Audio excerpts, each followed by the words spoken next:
Ой, тамаша. Ассалаумағалейкум, Ереке. Уағалейкум ассалам. Алейкум, естілді ма? Жақсы, жақсы, әдемі естіліп тұр. Эфирімізді бастайық. Армысыздар, құрметті көрермен. Бүгін бізде қонақта жастардың шығармашылық байқауын ұйымдастыру барысында кездесу өткізіп жатырмыз. Аха. Алматы қаласында орналасқан ғабит мүсірепов атындағы қазақ мемлекеттік балалар мен жасөспірімдер театрының актері Күншібаев Ернат мырза. Ереке, қош келдіңіз дейміз. Ассалаумағалейкум. Кешкі эфир болып жатыр. Енді бұл эфирді өткізудегі мақсатымыз жалпы болашақта өнерге талпынған жас буынға бір айтатын дүниесі бар нәрсе болса, бағыт бағдар болса деп, сол ниетпен өткізіп жатырмыз. Аха.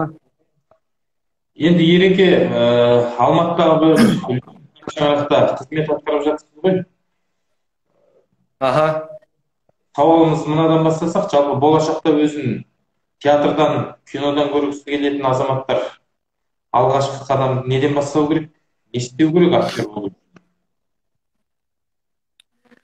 Енді Али, ең бірінші адам енді актер болу үшін, жалпы актер ол халықтың алдында жүретін адам, халықтың назарында жүретін адам болады. Сондықтан ең бірінші актер болу үшін, жалпы киноға түскісі келген, болашақта актер болсам, театр актері болсам деген жастарға, өзімнің бауырларыма айтатыным, өз-өзіңмен жұмыс істеу ғой. Адам өз-өзін қамшылаған кезде ол өседі. Кітап көп оқу керек.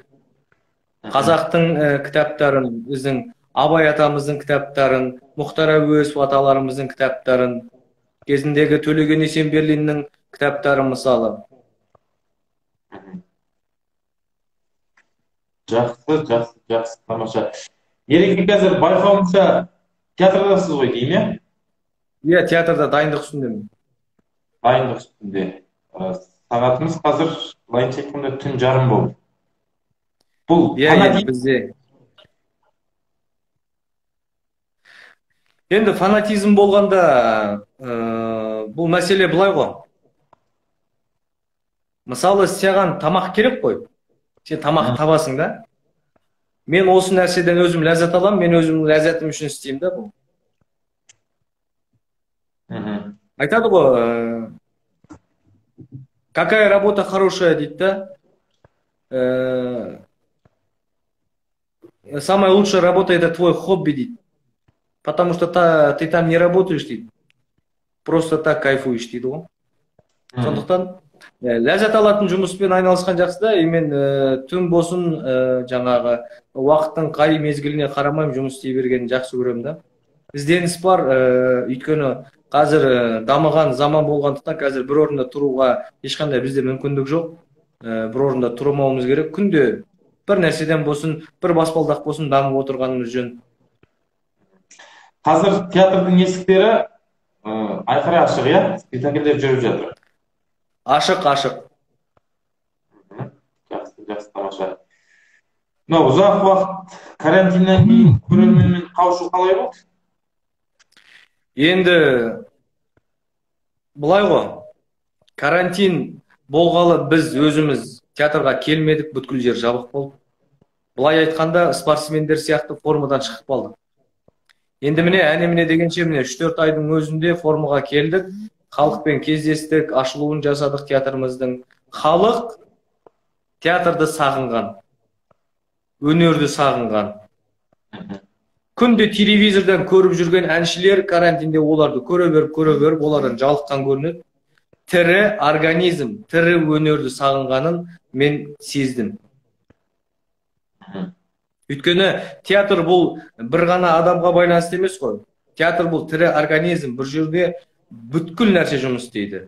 Реквизит, костюм, актер, музыка, свет, бәрі бір организм сияқты жұмыс істейді да. Жалпы ғабит мүсірепов театрында биыл режиссер болып, жас режиссер Фархат Молдағалидің келуі қалай әсер етіп жатыр? Фархат Молдағали енді өзімізбен бірге қатарлас замандас бауырымыз ғой. Өте бір қалай айтсам серпіліс әкелді ғой театрға. Жалпы Қазақстандағы режиссураға бір серпіліс алып келді. Өйткені ол өздеріңіз енді мүмкін біздің театрымыздың тұрақты көрермендері бар болса көре жатыр. Өйткені ол жігіт Ресей мемлекетінде оқыды, сол жақта саунд драма жанрын меңгеріп келді. Бізде қойылмаған тың нәрсені алып келді да, ол осы жақта саунд драманы қойды. Өзіңізге белгілі Құлагер пьесасын қойды, одан кейін Баянсыз бақыт пьесаларын қойып жатыр. Оның бәрі тың дүние.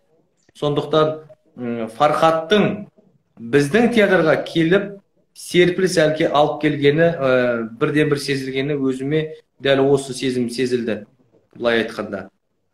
Өйткені қазіргі кезде драматургия табу қиын, пьеса табу қиын, біздің қазақтың пьесаларын табу қиын. Бұл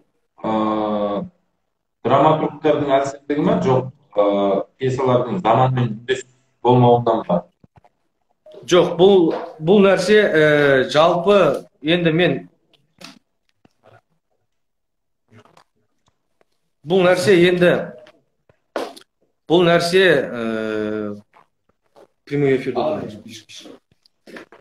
бұл нәрсе енді драматургияның әлсіздігі болмаса жазылмай жатқан дүниелер емес. Бұл жерде драматургтарға берілетін мүмкіндік қой. Тақырып мысалы, ол драматург қайдан алады оны? Егер оған ашық бір тақырыпты жазуға рұқсат бермесе, дұрыс па? Қазір сен бір драматургқа барып парақорлық жайлы бір нәрсе жазайық десең, ол басқа жаққа қарай, жан-жағына қарай. Сондықтан былай айтқанда свобода слов жоқ қой бізде. Жақсы. Ереке, мынау еліктеушілік деген нәрсе біреуді пример тұтады. Мысалы, бір адамға еліктейді, оған ұқсағысы келеді. Қазір енді өзіңізде қалай болды жалпы? Осы театр өнері жолға келуіңізге еліктеушілік әсер етті ме? Жалпы еліктеген дұрыс па біреуге? Еліктеген дұрыс, бірақ қайталамаған дұрыс та. Еліктеген дұрыс, бірақ қайталамау керек. Аразын ажыратып алуыңыз керек бұл жерде, иә? Еліктегенде мен енді өз басым өнерге келуім, менің енді жалпы әкем жағынан да, шешем жағынан да өнердегі адамдар жоқ. Өнерге мүлде қатысы жоқ. Бірақ менің енді мамам айтады, менің жаңа нағашы әжемнің әжесі әнші болған дейді кезінде. Бір ауылда бір күміскөмей әншілер болады ғой кезінде. Тура сондай әнші болған дейді. Мүмкін мен сол нағашыларымның арғы жағынан келген мүмкін бір жаңағы не болуы мүмкін, бір өнердің бір ұшқыны тиюі мүмкін. Сондықтан мен енді өнерге жайдан жай келген жоқпын. Адамда болады ғой, ясы болады ғой адамның, былай енді орысша айтқанда. Я деп тұрасың ғой, мен деп тұрасың ғой. Менің ям алып келіп тұр ғой. Өйткені өмірде біз бір-бірімізге айта алмаған ренішімізді біз сахнаға көрсетеміз да. Сахнада халық соны көреді да, содан бір сабақ алып қайтады да ол. Бізде бір мұғалімбіз ғой, бірақ кішкене жалпақтау жағымен түсіндіреміз да. Бір өмірдің мұғалімі сияқтымыз ғой, былай айтқанда. Қоғамның мұғалімі сияқтымыз. Тәрбиелеу деген әңгіме ғой, иә? Иә. Жақсы қарауша. Кино саласына келсек, кино саласында қаншалықты бағыңыз сынап жүрсіз? Сұраныс көп па? Қандай киноларға түсуден бас тартасыз? Дұрыс естілмей жатыр, Али. Кино саласында қаншалықты жаңалықтар болып жатыр? Киноға шақырту енді естілді ма? Иә, енді естілді. Жалпы кино саласын сұрағым келген ғой. Киноға қаншалықты түсіп жатырсыз, шақыртулар көп па, кімдермен жұмыс жасаудан бас тартасыз, немесе қандай жанрлардан ба, қандай дүниелерден бас тартасыз? Аха, түсінікті. Енді бізде қазір қыс мезгілі болғаннан кейін қазір көп кино түсіріліп жатқан жоқ, бірақ жылда көктемде, жазда шақыртулар болады сериалдарға. Мен кейбір мынау эпизодтық рөлдарға шақырады кейде, сондай кезде жаңағы отказ берем. Енді өздеріңіз көріп жүрген көптеген сериалдар болды. Мысалы, Қанағат Мұстафин деген режиссер ағамыз бар, сол кісімен көбірек жұмыс істеген. Одан кейін Асхат Мұсабай деген бауырымыз бар, сол жігітпен осы жаз мезгілінде жұмыс істедік. Енді қазір киноға мынандай нәрсе болса мен түспеймін деген бір не жоқ, бірақ былай айтқанда ұятсыз нәрсе болса түсуден бас тартамын. Ұятсыз деген ол біреумен сүйісіп біреуден шешіну емес. Болады ғой адамның ұят дүниелері. Мысалы, қазір көптеген нәрселер қаптап кетті ғой. Мысалы, YouTube каналынан да шығып жатыр. Біреу боқтап сериал түсірген, біреулері басқалай сериал түсірген. Сондықтан сондай сериалдардан бас тартамын егер шақырту келіп жатса. Ал бұлай актер деген ол пластилин сияқты ғой. Брюс Лидің жаңағы жақсы бір сөзі бар ғой. Су сияқты бол дейді. Суды шайнекке қойсаң шайнек болады. Жаңа шелекке қойсаң шелек болады дейді. Сондықтан актер да сондай болу керек. Ал бірақ өзімнің жалпы ұстанымнан төмен нәрселерге егер маған ұсыныс келсе, қазақилығыма нұсқан келтіретін орысша киноға түс, жаңа біреумен сүйісіп түс, ондайлардан енді шыны керек отказ беремін. Жақсы. Көрерменім сұрақ қойып тұр, киноның қаржысы бар адамдардың түсіріп жатқаны қаншалықты пайдалы? Әлде тауық сойсадан қасап сойған дұрыс па, қалай ойлайсыз дейді.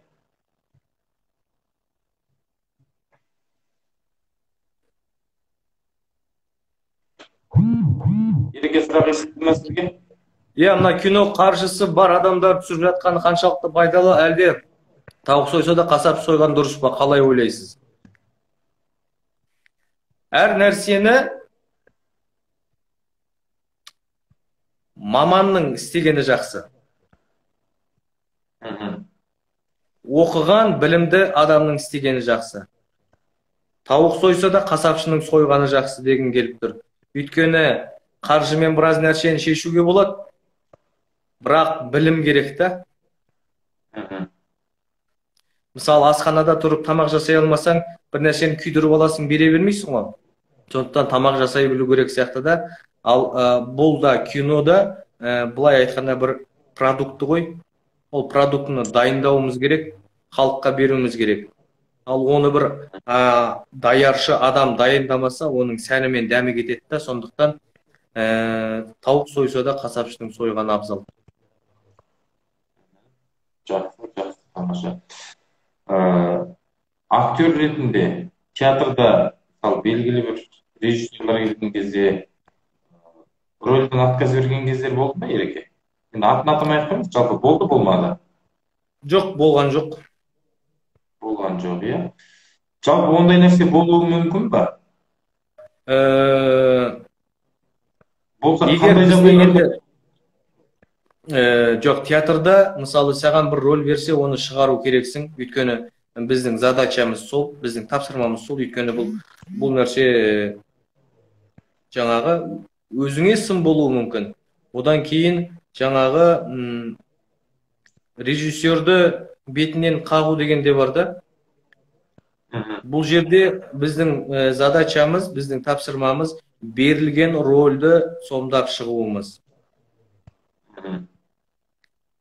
Ал кейде болады, ауырып қалған жағдайларда болады, мысалы, басқа спектакльдерде ойнап жүрсең, ондай кезде басшылық өзі қалып тастайды ол рөлден. Бұл актер бос емес деп. Болмаса бұл актер 4-5 рет ойнады, шаршауы мүмкін деп басқа адамды да жазады.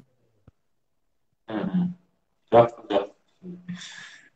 Жалпы жаңа операторлармен де сұхбаттасып кеңесіп отырмыз. Сол кезде Асқар Наймантай ағамыз мынандай пікір айтты. Режиссер болу үшін алдымен актерский бітіріп, актерлық шеберлікпен келіп, өмір көріп келіп, режиссер болған дұрыс деді. Ерекен, сіз қазір актерлық қызметте жүрсіз. Болашақта сізді режиссер ретінде көре аламыз ба? Әрине. Өйткені біздің енді жалпы актерский реформаның жалпы қалаушысы Станиславский орыс қой. Соның жақсы сөзі бар да, каждый актер режиссер своего роля дейді. Мен қандай да бір роль алсам, өзім режиссер болам сол рольға. Сондықтан актер режиссер бола алады. Бірақ режиссердің актер болуы екіталай. Жақсы, тамаша, тамаша. Жалпы сізді болашақта режиссер ретінде белгілі бір спектакль шығарманы қойып жатқан режиссер ретінде көріп қалуымыз әбден мүмкін, иә? Мүмкін, әбден мүмкін. Жақсы. Табыс тілейміз. Одан кейін Ереке мынандай сұрақ. Егер болашақта режиссер болып жатсаңыз, мысалы бізде Қазақстанда мим театр деген нәрсе мысалы үндемейтін жаңағы стимулдың театры мысалы жоқ.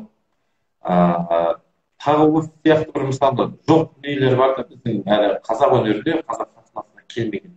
Осындай бір бағыттарды алып келуіміз мүмкін ба? Егер мүмкін болса, қандай бағыттарды алып келер едіңіз? Әрине, осы нәрсе менің ойымда жүрген, бағана мим театр дедіңіз ғой. Бізде кішкене есту жағынан балалар бар, олар театр көрмейді мысалы. Өйткені бізде бұл нәрсе мынадан басталады да, бұның түп тамыры. Біздің Қазақстанда ол мим бағытында оқытатын мектеп, жалғыз мектеп бар. Бір ғана мектеп бар. Қайда ол? Ау?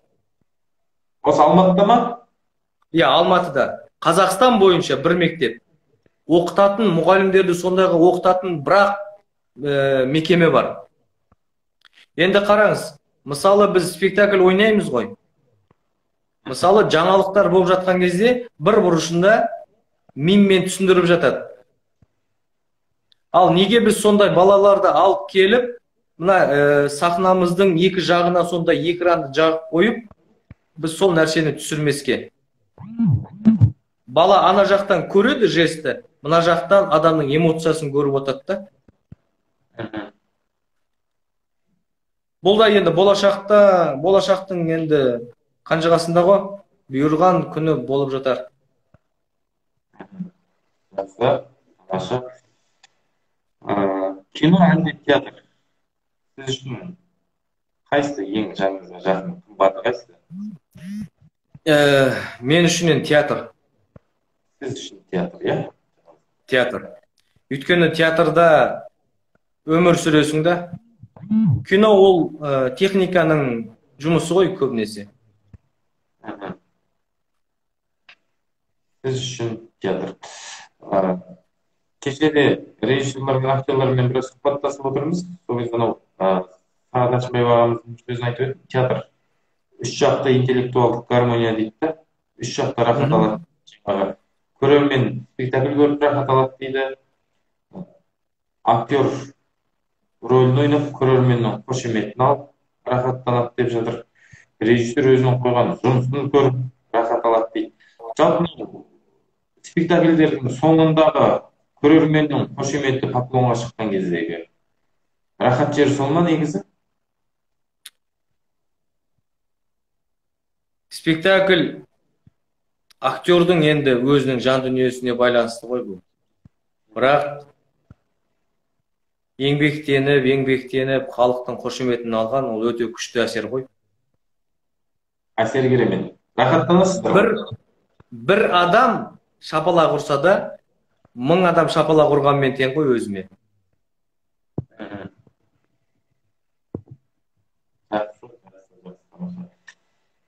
Ереке, поэзияға қызығушылығыңыз қалай? Поэзия енді өз басым, поэзияға жақсымын. Бірақ енді қазір біліп тұрмын, оқып бересіз ба, бір поэзия дейсіз ғой енді. Мына кішкене экран қатып қалып жатыр да, сондықтан кішкене орайы келмейтін сияқты поэзия оқығанға. Жақсы жалпы. Жалпы поэзияға жақынсыз, иә? Аха. Мынау поэзия туралы сұрақ қойғым келіп отыр да. Қазір көп жерлерде, мысалы, мектеп оқушыларынан немесе жастардан біраз жерлерде байқаймыз, енді арнайы мынау сахна тілін өтпеген жастарымызда поэзия оқуда бір ырғақ бар да. Ырғақ, екпіннің дұрыс қойылмауы деген сияқты дүниелер бар. Бұған қазақ әдебиеті пәнінің мұғалімдерін кінәлаймыз ба, қалай ойлайсыз? Бір ырғақтың пайда болуына не себеп жалпы өзі? Еліктеушілік па, жоқ әлде бір мектепте үйретіп қойылған нәрсе ме? Ондай ырғақтың пайда болуы мына қазіргі заманның сай бір адам сөйтіп бастайды, сол нәрсемен кеттік қой. Біздің алдымыздағы толқындар, ағаларымыз поэзияны басқаша оқиды. Мен өз көзіммен көргем. Қадырбек Демесін, мысалы, Рахман Омар деген ағаларымыз, ол кісілер басқаша оқиды. Мысалы, бір ақын поэзия жазды ма, ол өйтіп әуенмен жазбайды, ол әңгімелеп жазады да ананы. Поэзия оқыған адамда әрбір сөздің мағынасын, астарын түсініп, бізге айтып беру керек та. Мысалы, мен өз басым туған жерім Мұқағали Мақатаевтың ауылы Қарасазданмын. Мұқаңның бір жақсы өлең жолы бар. Мен туған жер Қарасаз баурайдағы, жалғанның жан біткені балғаймағы. Есім кетіп жүргенде ес білдірген, жұлдызым ғой, жазылған маңдайдағы. Сіз түсініп тұрсыз ғой, мен Қарасаздан екенімді, е? Мен туған жер Қарасаз баурайдағы, жалғанның жан біткені балғаймағы, есім кетіп жүргенде ес білдірген, жұлдызым ғой, жазылған маңдайдағы. Өстіп оқысам, ол әуенге салынады да. Ал поэзияны бірінші адам өзі түсіну керек, сосын оны тыңдарманға айтып беру керек та. Түсіндіру керек, баяндау керек. Иә. Жақсы, тамаша. Ереке, мынау енді сахна деген сөзге келейікші. Мысалы, киноның сахнасын көріп жүрміз ғой, жаңағы бұл ауыз сөзден бастап енді ашық көп те ол жерде. Пастель бар, басқа дегендей. Енді осы тұрғыдан алғанда театр сахнасы мысалы өте таза жер ғой, киелі сахна. Енді қоғамның сұранысына ие болу үшін болашақта осы театрымыз бір ашыққа, басқа арнаға бұрылып кетпей ма? Жоқ. Оның бұрылуына ешқам рұқсат бере алмайды. Театр мынандай сөз бар екен да, кезінде бір орыстың несі айтқан екен. Сейчас век телевидения, театр умрет деген ғой. Бірақ театр әлі күнге дейін тірі. Кезінде бірінші дүниежүзілік соғыс, екінші дүниежүзілік соғыс, оның алдарында қаншама соғыстар болды. Театр өнері о кезде өлген жоқ. Театр өнері о кезде шешінген жоқ. Өйткені сахнаның өзінің әдебі бар. Сахнаның әдебі никогда бұзылмайды. Мысалы, біз сахнаға шығатын кезде аяқ киімімізді ауыстырып шығамыз. Даладан келген аяқ киіммен шықпаймыз. Неге? Өйткені ол театрдың әдебі, сахнаның әдебі. Мүмкін бағанағы астында оқыған жаңағы сұрағымыздай, оқымаған біреулер келіп, мүмкін шешіндіруі мүмкін. Мына Германия басқа жақтарда тыр жалаңаш оқитын, ойнайтын жаңағы театрлар бар. Ол нәрсе менталитетке де байланысты. Біз театрда шешіндірмей қояқ, біз керісінше телевидениені ақырындап киіндірейік театр арқылы. Тамаша. Тамаша. Осы сөзіңізді бір жерге жазу керек сияқты, ереке мынау телевидение киіндіру дегенді ше. А,